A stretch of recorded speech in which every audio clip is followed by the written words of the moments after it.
Nasubukan mo na bang magluto ng binagoang manok na may patatas at sitaw? Kung hindi pa, para sa iyo ang video nito. Dahil dito ay magluluto tayo na binagoang manok na may patatas at sitaw. Simulan na natin ating pagluluto. Papainit lang tayo dito ng mantika. At kapag uminit na ito, ipapan-fry lang natin itong ating string beans o sitaw. Ang gusto natin ma-achieve dito ay malanta lang ito. Katulad na nakikita nyo. Kapag nalanta na ito ay hangoy na natin ito dito sa ating kawali. Isusunod ko naman itong ating patatas. Katulad din sa sitaw ay ipapan-fry din natin itong ating nilagay na patatas. At kapag nag-brown na ito ay hangoy na natin ito. Matapos nga natin ito mahango ay tatabi muna natin ito. At this point ay magsisimula na tayo mag-isa. Unang inilalagay ko nga dito itong ating sibuyas. Lalantayin lang natin ito hanggang sa lumabas yung aroma nito. Isusunod ko naman itong ating bawang.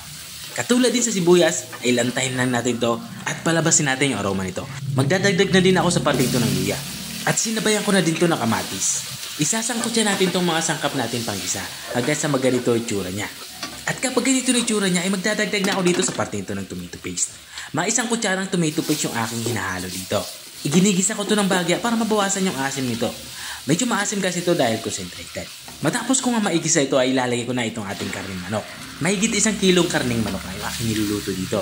Ang gagawin ko lang dito ay isang kutsa natin itong ating karning manok hanggang sa magkulay light brown ang balat nito. At habang iginigisa natin to o sinasangkotsa natin to, maglalagay na tayo dito ng pampaalat. Naglalagay nga ako dito ng patis. At binubudburan ko naman to ng pamintang durog. At matapos ko nga ito mahalo ay maglalagay na ako dito ng tubig.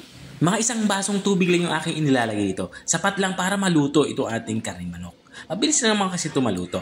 Matapos natin mahalo ito ay tatakpan na natin to at papakuloy natin to ng mga 15 minutes. Makalipas ng 10 minutes ay binuksan ko muna ito.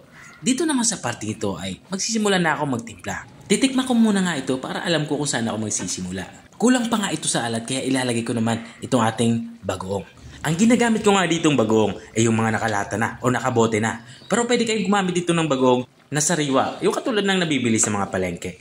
Pero kung gagamit kayo nun, siguraduhin nyo lang na hugasan ito dahil sobrang maalat yung bagoong na nabibili sa palengke. At dito sa parte ito, inilalagay ko ito ng asukal. Ito naman magsisilbing pambalanse sa lasa ng ating nilulutong ulam. Tinunaw ko lang ito, saka ko ito tatakpan ulit. Ang gagawin ko lang dito ay papakuloy natin ito ng mga 3 hanggang 5 minuto para siguradong maluto itong ating karneng manok. Makalipas nga ng 5 minuto ay binuksan ko na nga ito. So kung nakikita nyo ay halos may gana yung sabaw. Kaya naman ilalagay ko na yung ating pinanfry kanina na sitaw sa patatas. Haluin lang natin to at tatakpan ulit natin to para masimmer pa ito ng kahit mga 1 minuto. Makuha lang yung lapot na gusto natin sa ating sabaw. Makalipas nga ng 1 minuto ay binuksan ko na nga ito.